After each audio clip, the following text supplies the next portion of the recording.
Наблюдавайте парите.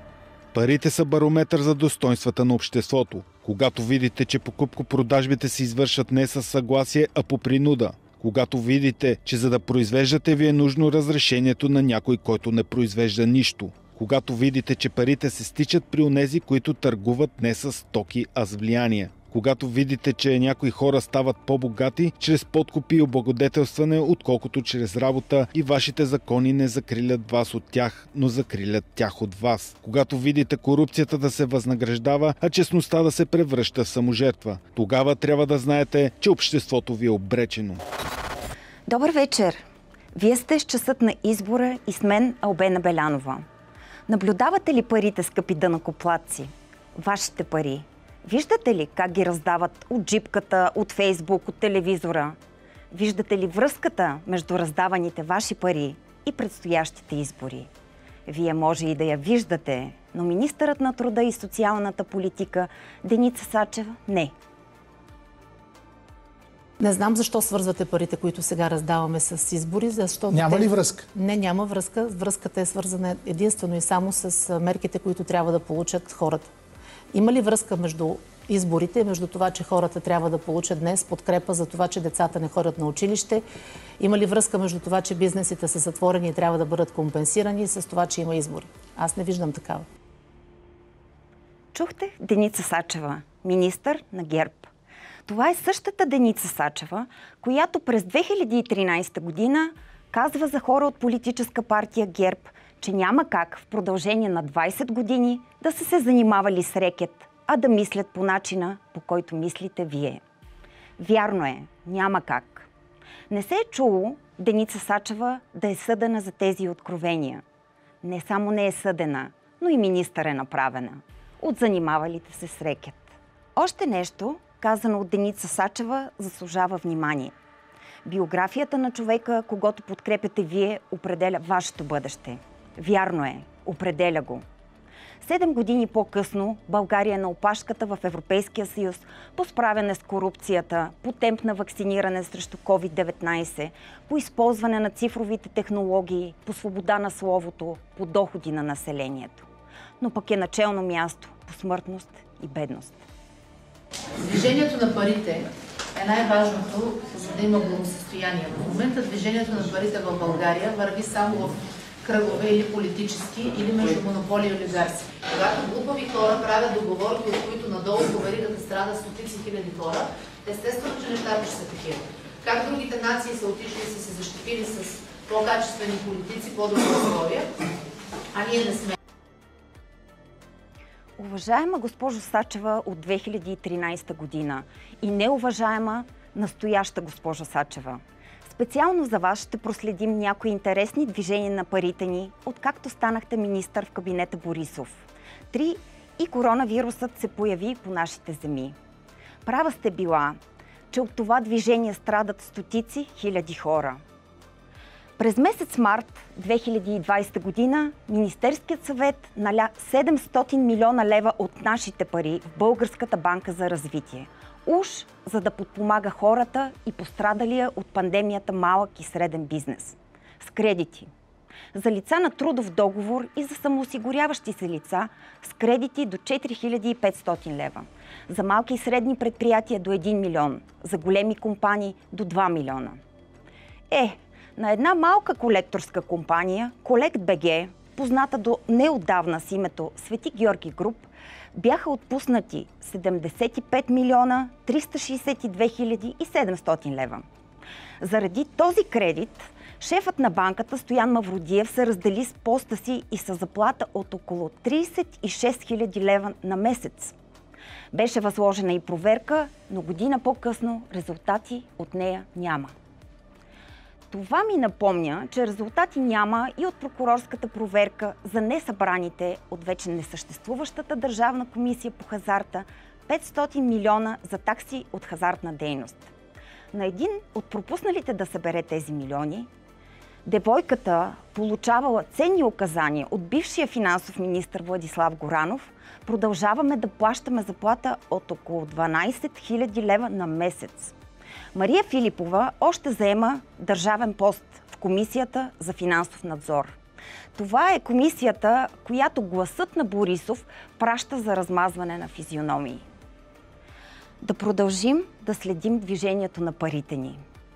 През юни 2020 година си купихме акции от Първа инвестиционна банка за 140 милиона лева, при цена 5 лева за акция, почти двойно по-висока от пазарната. С одобрението на Министерския съвет, аз и Владислав Панев, български граждани и данъкоплатци, несъгласни с поредното раздаване на нашите пари, обжалвахме решението на Министерския съвет. Върховният административен съд на първа инстанция се произнесе, че нямаме правен интерес да жалим. Значи, да плащаме данъци може, а да сме заинтересовани как се харчат те, не може. В очакване сме на решението на втората инстанция, а междувременно продължаваме да губим. Стойността на акциите ни падна до 1 лев и 80 стотинки. През 2020 година беше създаден държавен ВиК холдинг, в който бяха наляти 1 милиард от нашите пари.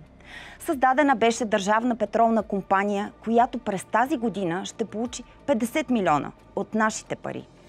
Държавата, т.е. ние, се погрижихме за нормалното функциониране на ТЕЦ Марица Изток 2 с 597 милиона.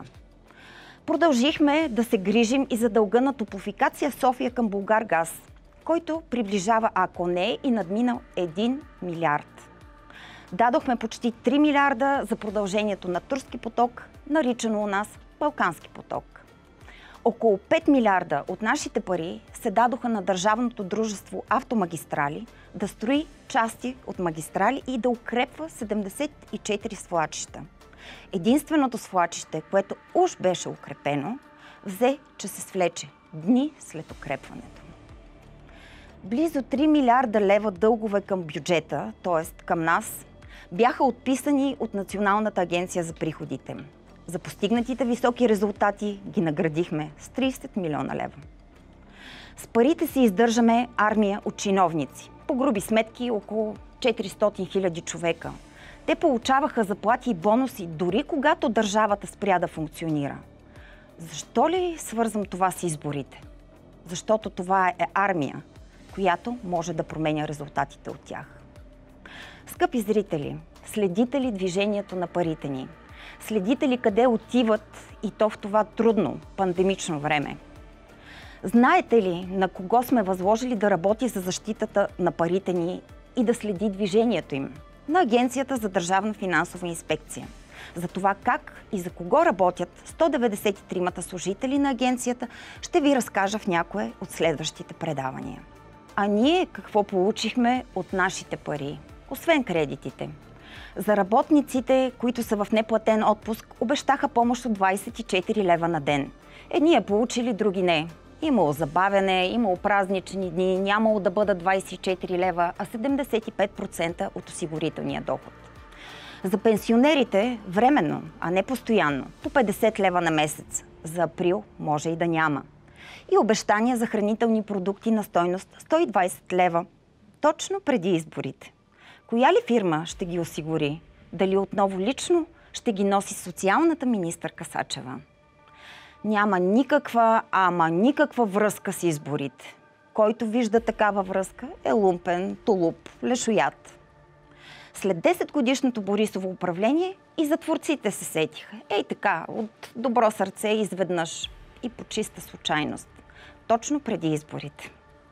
Не за всички творци ще има помощ, а за тези, които ще има, няма да е задълго. Само за следващите 3 години. А дано на изпроводяк, уважаваната от министър-председателя дама от Кърджали ни дари с по някой стар календар от миналата година. Употребяваните килими били свършили. И понеже се кълнат, че раздаването на нашите пари няма нищо общо с изборите, на всеки, комуто подхвърлят подаяние, да взема и да гласува по съвест. Да гласува за тези, които ще движат парите му не в политически или олигархични кръгове, за да не страдаме. Тази вечер с финансиста Пламен Данаилов ще си говорим не само за предизборните харчове на парите на данъкоплатците. Той е член на арбитражно-контролната комисия на политическа партия Има такъв народ, която според социологическите проучвания ще излъчи народни представители в 45-то Народно събрание. Ще разберем какъв народ е българският, вижда ли се краят на търпението и примирението ни, ще преборим ли вируса ГЕРБ, който убива. Добре дошли, господин Данаил, в честът на избора. Добър вечер на вас, на вашите зрители и благодаря за поканата. Поканих ви, за да поговорим как се харчат парите на нас, данъкоплатците. Вие често сте критикували начина, по който управляващите ги раздават. Само в края на миналата година бяха изхарчени около 8 милиарда лева. За какво бяха изхарчени? Това е точно така. Парите се харчат много непрозрачно и е една традиция, която в края въведена от ГЕРБ, която в края на всяка година ударно се харчат пари абсолютно непрозрачно. При средно за 2020 година около 3,6 милиарда лева харчене от бюджета на месец. През декември месец бяха изхарчени 7,8 милиарда лева. Дали не са за бонуси на държавни служители? Ами, основният проблем е, че липсва каквато и да е прозрачност в начина, по който се харчат. Защото тези пари не минават през санкции от парламента, тъй като вече са били одобрени с бюджета. Правителството върви от една страна на икономии до последния месец и ударно последния месец се харчат страшно много пари. За да не се върнат. И за да не се знае къде са отишли. Защото когато минат през парламента, поне ще има малко повече яснота. Най-малкото в парламента има и опозиционни партии, които биха задали въпроси, които ние всички си задаваме. Те задават, обаче никой не отива да им отговаря, както виждаме напоследък. Да, това е голям проблем. Ние все пак сме парламентарна република. А виждате ли връзка с това раздаване ударно на пари и с предстоящите избори? Защото госпожа Сачева не виждала. Ами, преди да стигнем до отговора на въпроса за раздаването на пари предизборно, всъщност най-основният ни проблем е борбата с здравната криза, с това, което ни сполетя всички нас. Ако погледнем данните по статистика за последните 11 месеца, от март месец 2020, даже последните 10 до януари месец 2021, са починали повече от 22 000 човека спрямо предходните месеци на предходната година. Това са 22 000 семейства, които са загубили някой близък. И не всичките от коронавирус. И не всичките. Чисто статистически отчетените смъртни случаи с коронавирус за този период са 9000, малко над 9000 човека. Тоест разликата е голяма. Тук проблемът идва, че даже и с отпуснатите пари, които не знаеме как са изхарчени, здравният проблем се е засилил. България е страната с най-висока смъртност в Европейския съюз. Една от най-бързо изчезващите нации в света. Именно за това не трябваше да се погрижи правителството на първо място по време на коронавирус. Точно така. Здравният проблем беше в основата на всичко. Оттам решаването и ясният план за решаване на здравният проблем щеше доведе до това какви мерки икономически трябваше да бъдат предприяти. Това още в самото начало на кризата винаги съм го повтарял. Без да имаме ясна представа какво се случва с затваряне на бизнеси поради съответните проблеми в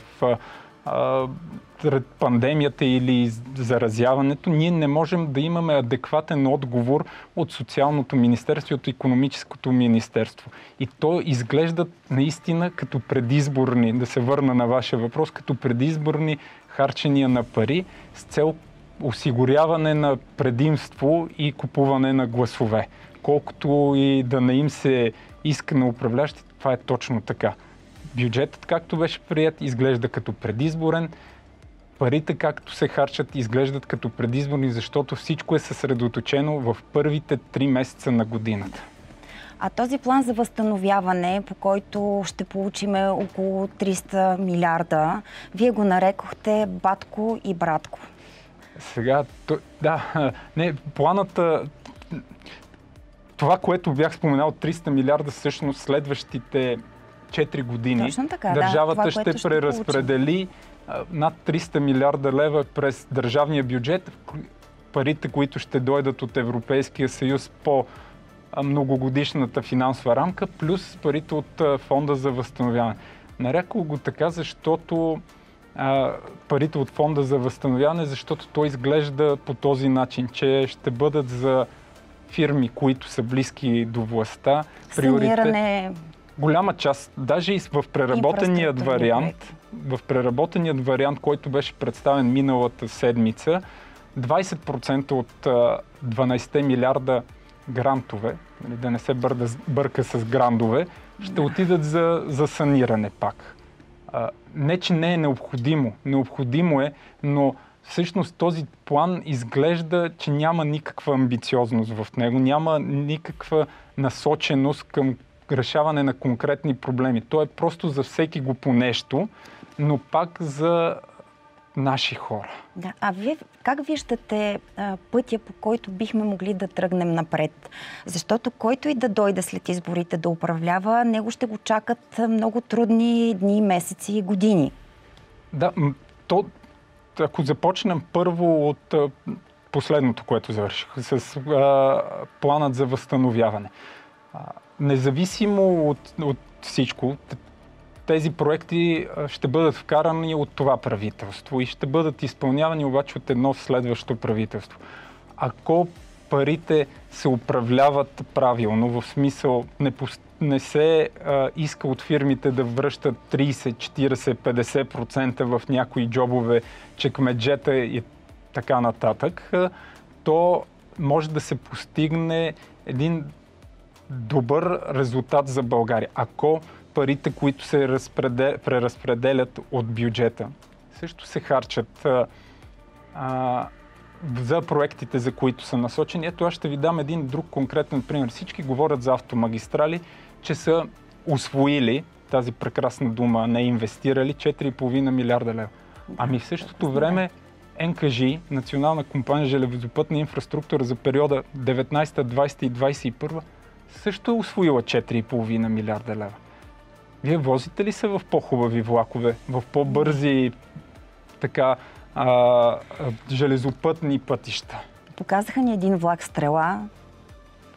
Този влак просто е несравнимо. Ако извадим наистина снимки на световно най-модерните влакове, то няма съпоставка с това, което ни показа премиера. Да, ние често с очите си виждаме за какво става въпрос и когато чуем какво ни казва премиера и направо сме потресени. Искам нещо друго да ви върна малко назад по време на протестите. Вие активно протестирахте тогава с семейството си. Така беше, да. И си спомням, че бяхте един от пострадалите след първото Велико народно въстание на 2 септември. Ще споделите ли какво се случи и за нашите зрители? Да, хубаво е да не забравяме какво се случи. Безспорно имаше провокации от страна на специално изпратени. Със сигурност те се отличаваха доста ясно момчета, които създадоха напрежение между протестиращите и полицаите. В един момент тези ултраси или други, не мога да ги определя, защото всичките бяха с шалчета, маски и не можеха добре да се видят, но бяха ясно различими. Се оттеглиха. В момента, в който те се оттеглиха, полицията атакува. Без вече видима причина, като удряха наред. Включително в тази атака и аз пострадах. Вие бяхте разговаряли с някой от полицаите и интересно ви беше казал нареждане. Да, така казах, че са получили нареждане. На полицаите е наредено да бият собствения си народ. Да, очевидно. Да, звучи наистина. Да, при положение, ужасно. Че пряка някаква заплаха за реда и сигурността нямаше. Нямаше, нали? Аз съм свидетел и присъствах. Нямаше. Аз бях с двете ми деца. Те са големи. Моята дъщеря, тя учи даже право. Тя е голяма жена. На какво учим децата си, да. Така че нямаше абсолютно никаква пряка заплаха, някой да се опитва да руши, да чупи или да наистина да атакува и да предизвиква полицията с агресия. Вие сте едно от малкото разпознаваеми лица от партията Има такъв народ. Защо не виждаме другите лица? Има ли някакъв умисъл в това, че не ви познаваме? Ще има ли хубави изненади? Значи, екипът, с който е събран, е от изключителни професионалисти във всяка една област на обществения и икономически живот. Така че изненади приятни със сигурност ще има. Съвсем скоро ще бъде представен и екипът, и програмата на партията. А вие каква музика слушате? Различна музика слушам, зависимост Чалга слушате ли? Настроението. Защото очакването е, че всички слушате чалга. По принцип, точно тези ритми не са моите ритми. И тях не ги слушам. Нали, в моето семейство не се слушат. А татуиран ли сте? Нямам татуировки, да. Това малко... Не харесвам и много и, нали, да носи бижута. Единственото бижу, което носи, е халката. За нашите зрители, защото те трябва да познават хората, които са активни, будни и искат по някакъв начин да променят държавата ни. Да, така е. Вижте, България може. Ние можем. Може да се управлява с план, с ясни стъпки, цели, ясна визия докъде искаме да стигнем, а не от една джипка на коляно и без абсолютно никакъв поглед и мисъл за следващия ден или камо ли за следващите 5-10 години какво искаме да постигнем. Една от целите на Има такъв народ е намаляване на бюрократщината, на административната тежест. Спомням си, че когато Бойко Борисов се бореше да поема управлението на държавата, той също беше много възмутен от корумпираните чиновници, наричаше ги кратуни. Какъв е начинът според вас, реалния, за да може да се пребори тази бюрокрация? Преди да ви отговоря на въпроса, да, корупцията е огромен проблем. И ще ви кажа защо в България има много голяма корупция. Корупцията е пряко свързана, ще ви дам само 3 примера. Корупцията е пряко свързана с доходите, корупцията е пряко свързана с неравенството и с смъртността. Колкото е по-голяма корупцията, толкова са по-ниски доходите. България е страната с най-ниски доходи в Европейския съюз. Колкото е по-голяма корупцията, толкова е по-голямо неравенството. България е страната с най-голямо неравенство в Европейския съюз. Колкото е по-голяма корупцията, толкова е по-висока смъртността в една държава. България е страната с най-висока смъртност в Европейския съюз и в световен мащаб е една от най-бързо изчезващите нации. Така че в България корупция има и то е много голяма корупцията. Дигиталното управление е нещо, което със сигурност ще се случи. Това е бъдещето. И пак, ако си спомняте, премиерът обеща 2017, че до една година ще имаме електронно правителство, ако не ще уволни ресорният вице-премиер. Ресорният вице-премиер е Томислав Дончев. Томислав Дончев още е вице-премиер. Електронно правителство няма, но пък за сметка на това са похарчени над 2 милиарда лева за това. Единственото, което е до някъде електронно, е НАП.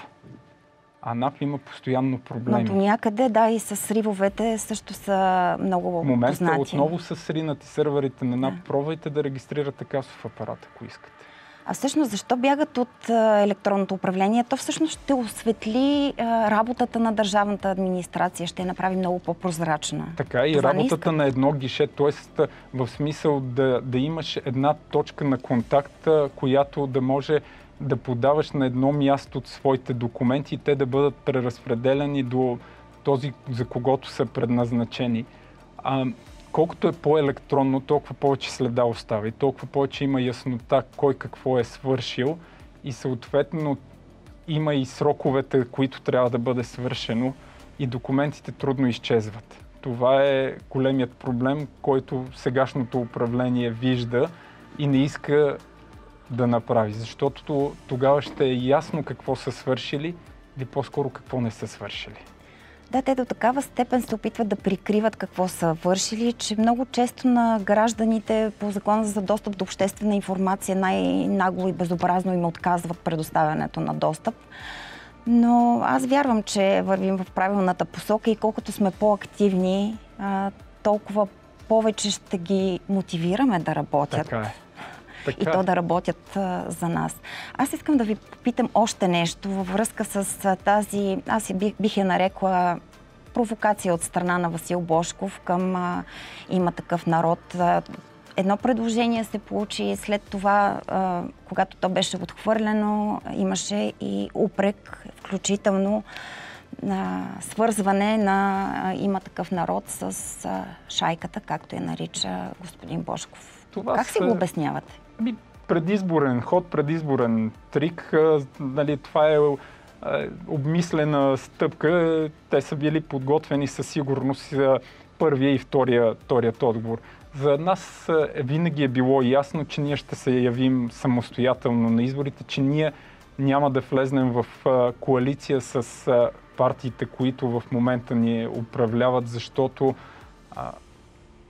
то е ясно докъде са ни довели. Тоест това е един опит за омаскаряване. И за да се постави, че то е единствена алтернатива. Но няма смисъл да коментираме този политически проект. Все пак този човек е бил част от създаването на тази партия.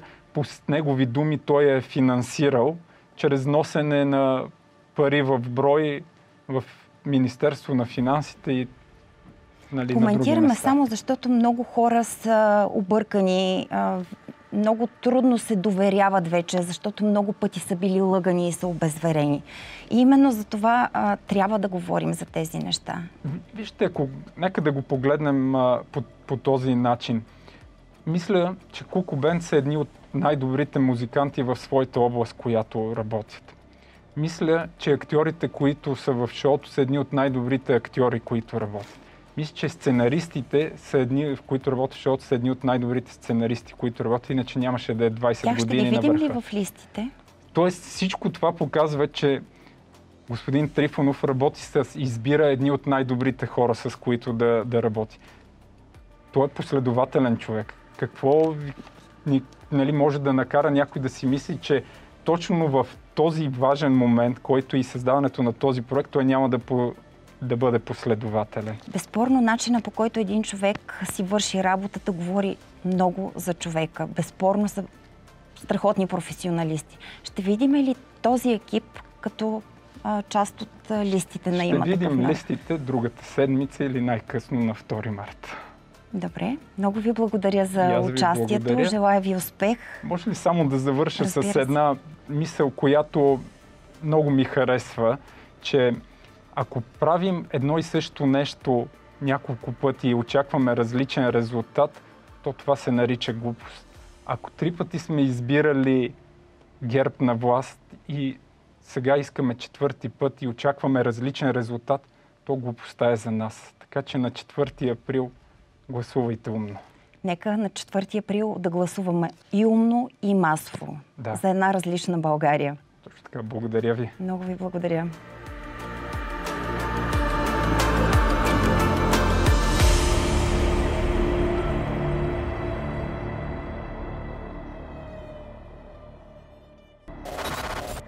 С моя млад гост днес се запознахме в един от първите дни на гражданските протести. Покани бъдещия даскал, както самия той се нарича, защото Иван Евтимов е един от тези млади хора, които се борят за бъдещето си не само с думи, но и с дела. Впечатлима загрижеността му към възрастните хора, готовността му да подкрепя и отстоява всяка чиста кауза, непримиримостта му към злото и убедеността му, че битката срещу мутрите на власт ще бъде спечелена. Здравейте, господин Евтимов, и благодаря, че сте мой гост в часа на избора. Ние за първи път се виждаме не на площада с вас. Да, изненадващо. И за мен. Не знам дали знаете, но името на предаването ни "Честът на избора" е от името на романа "Време разделно" на Антон Дончев. И сега, както преди, 2 общности се борят. Коя от тези общности според вас ще победи?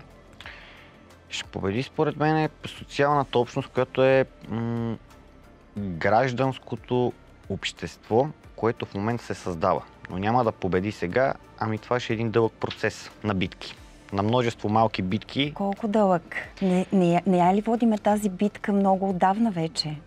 Смятам, че преходът тепърва започва. Някои хора се изненадват на това, което мисля, но в България гражданско общество няма. Има едно софийско бутиково общество, което поддържа огъня, за да не изгасне, но тепърва трябва да се правят структури по места от демократични хора, които наистина вярват във върховенството на закона и, разбира се, съдебната реформа и закона за лустрация, които са основи за промяната. А не ви ли се струва, че се включваме в тези битки едва когато някой пострада? Трябва ли всъщност някой да пострада, за да почнем да си отстояваме правата и това да живеем в една по-нормална държава? Превенцията винаги е най-добрата защита и най-доброто лекарство. Но когато, уви, образованието ни е на такова ниво, просто малко хора достигат до мисълта, че реално социалната солидарност е онова, което може да ни запази. Като народ, като личности и като индивиди, които искат да прогресират. Че не сме солидарни едни с други, че не си помагаме.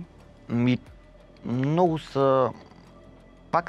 Пак са бутикови случаите, пак са единични случаите. Ако трябва в общност да си помогнем, винаги се създава едно огромно разделение. На площада обаче бяхме хиляди. На площада бяхме хиляди за две общи цели, които уви не постигнахме. В един прекрасен момент огромна група от българите от чужбина, които бяха дошли студенти или работници по време на пандемията, се завърнаха отново в чужбина и изведнъж площада опустя и се видя реално какво е състоянието на българското гражданско общество и на политически заинтересованите граждани. Но нашите приятели в чужбина, те не спират. Те сега са изключително активни по подготовката на изборите. И аз смятам, че на тези избори оттам ще бъде голямата изненада. Абсолютно се надявам, защото аз също имам приятели и познати в Холандия, в Канада, които са активни, но смятам, че битката е на терен, тук. Битката е оперативна и ние трябва да спечелим тук. Как да я спечелим? С убеждаване на хората или трябва да сме всеки ден на площада? Все повече си мисля, че битката трябва да се започне от публични обсъждания и от събуждане, но на републикански мащаб в градовете. Средни до големи градове, които в момента са притиснати и се прави опит за феодализацията им. По-малките и средни градове са феодализирани. Аз мисля, че опита даже отдавна е реалност, не и опит. За по-големите градове, нали? За топ 5. За топ 5 градовете, където все още има хора, които практикуват свободни професии, хора, които са останали свободни сърца и не могат да се подчинят и да зачеркнат правата си, които имат по Конституция. Така че вярвам, че обществените обсъждания, срещите на хора от различните градове, създаването на структури, голямото гражданско общество, което няма един център, ами е децентрализирано, всъщност се оказва огромна сила. Аз искам нещо за вас да покажем на нашите зрители. Вие имате страхотно отношение към възрастните хора. Говорите с такава топлота за двамата си дядовци, Йордан и Павел. Те ли ви научиха на това, което сте, на начина на мислене? Ами може би прабаба ми е главният виновник, защото тя ме научи да чета. Тези ценности, които ми ги е предала тя в детството, се стремя да ги запазя до днес. А времената са глобални, менят се и е изключително трудно. Какви са тези ценности? Ценността на това да бъдеш честен, да бъдеш социален, да бъдеш солидарен, да не си материален, ами да си духовен. Християнските ценности, които все повече се забравят или се превръщат в една така архаична догматика, която много от младите си казват, това е в минало време сега, виж, светът стана либерален, глобален, какво се занимаваме с едни устарели ценности? Те не са устарели, те са фундамент за изграждането на едно общество и на една държава. Да, безспорно е така. А се забравят и това е много опасно. Също имате един канал в YouTube, така наречен от вас свободна журналистика, с която искате да достигнете до повече хора, най-вече млади като вас. Работите ли по него? Ами, той е малко замразен в момента покрай пандемията, но имам идеи за нови 2-3 предавания, които ще бъдат тематични по основни социални правосъдни проблеми. В потока от цялата информация на новини, на случващи се сделки, на разследвания, които вие показвате, има новини. Има възможност всеки един индивид да се поразрови и да види, че нещо не е наред, да си каже, тук нещо не е наред. Крадат се нашите пари от нашите данъци. Здравеопазването тече, здравната каса се източва, фалшиви болнични телкове. Добре, бе, какво ги внасяме те осигуровки? Значи тази власт е протекла, тази политическа система не работи и ние съответно трябва по граждански методи да я разкараме и да започнем отново да изграждаме нещо кадърно и достойно за България. Нали? Това е първият логически аргумент. Въпросът е откъде трябва да се започне, за да се прекъсне този порочен кръг. Ние имаме една здравна каса, която оперира с огромен бюджет. Населението на страната намалява, бюджета се покачва, колкото и да са сложни заболяванията, които те лекуват. Ние сме свидетели на ужасно източване на здравеопазването. Всеки ден излизат нови информации, новини. Това се знае от години. Но то е толкова простичко, защото, нали, знаеш тази велика реплика, това тъпо клише. То няма пари сега за този сектор за здравеопазването, но то сега няма пари за образованието. Ако има редовно пари номер, това е в здравеопазването. Редовно се повтаря това факт. Това просто се източва в здравеопазването, е направено нерационално, системата му функционира зле и е голямото точене. Абсолютно. Обаче като се замислиш, ако спадне от 100% корупция и контрабанда, която се шири в България, спадне на 90%, или примерно едни Лукойл си плащат корпоративния данък, представи си колко милиарда... Данък печалба. Да, колко милиарда ще летят към всичките сектори, които са социални и няма да има абсолютно никакъв проблем да се субсидират и спонсорират. Елементарно, Уотсън. Ето ти пари.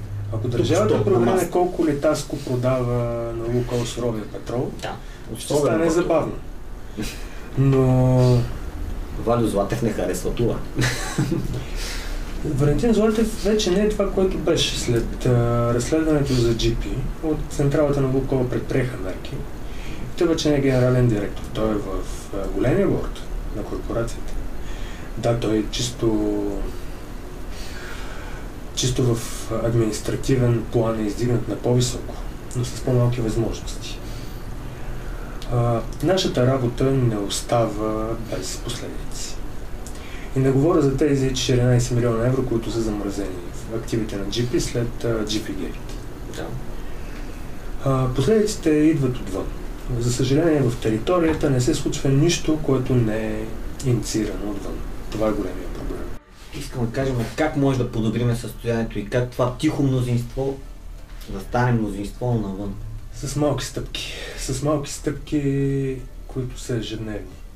Когато видим незаконните строежи в квартала си, когато видим неща, които застрашават нашата общност, семейството, махалата, квартала, града, ние трябва да се обединим. Това, което направиха в Трън, това, което направиха в Перник, това са стъпките. Ние не можем да искаме да съборим един формално законен избор на главен прокурор с обществен протест, с обществено недоволство, при условие, че ние не можем да спрем един незаконен строеж на гараж. Факт. Нещата стават, градят се отдолу нагоре. Рибата се вмирисва от към главата, обаче пък сградата се копа от основи. За да имаме едно ново мироздание на обществото, трябва да започнем от начало и това става с малки ежедневни стъпки. Абсолютно.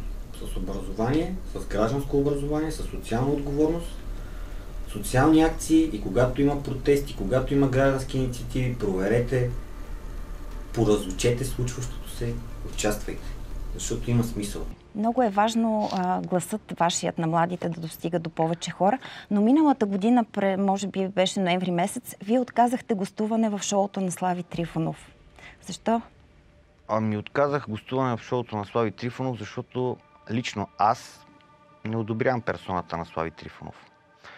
Сега има и нещо друго. Телевизията му 7-8, нали, хората ми казаха, обадиха ми споделиха, че имам абсолютната свобода на словото. Но въпреки това... Това не е ли най-важно? Независимо това е най-важно, но е в разрез с мои морални принципи относно Слави Трифонов и неговата персона и това надделява в случая. Примерно, при мен моралните принципи надделяват. За мен това е много важно. Добре, то времето ще покаже дали сме прави или не. Ще видим, аз затова изчаквам. Надявам се да се изненадам приятно, но това се случва много рядко. Много рядко се изненадвам приятно. Всички сме така. Рядко се очудваме на хубавите неща, защото те, за съжаление, стават все по-малко и по-малко в ежедневието ни. Завършвате история и география. Още не съм завършил. Ами, последен изпит? Не, аз си взехте преди... Взех си. Така, но сега съм втори за трети курс. Педагогически профил. Да. Ще станете ли даскал? Това да си даскал е много отговорна професия и аз именно поради факта, че постоянно чета статистики, постоянно наблюдавам как се движи функционалната грамотност в България, изведнъж това нещо избоя вътре в мене. То явно се загнездило в подсъзнанието ми, е било скрито желание и изведнъж изникна, че без образование ние никаква реформа не можем да постигнем в България. Нито социална, нито съдебна. Просто хората трябва да осъзнават за какво се борят, за да го отстоят до край. Ако не го осъзнават, те бързо се отказват. Безспорно е така и не случайно толкова дълго време се работеше точно за сваляне на нивото на образованието. Необразовани хора се управляват по-лесно. Но какво бихте казали на вашите ученици, ако сега в момента им преподавате? Ами, бих създал на първо място един диалог с тях. Бих поговорил за основните проблеми в училищата. Агресията, насилието, наркотиците. И бих ги посъветвал да бъдат честни на първо място пред себе си. Това е най-важното нещо, защото това те кара да си освободиш душата и да мечтаеш. А започнат ли да мечтаят и да творят децата в час, функционалната грамотност от 47% ще падне на 10%. Или ще падне на половина. Това ще се случи. Да пожелаем наистина на децата ни да не спират да мечтаят и да сбъдват мечтите си. Благодаря, че бяхте мой гост. Благодаря ви, аз и се борете за България.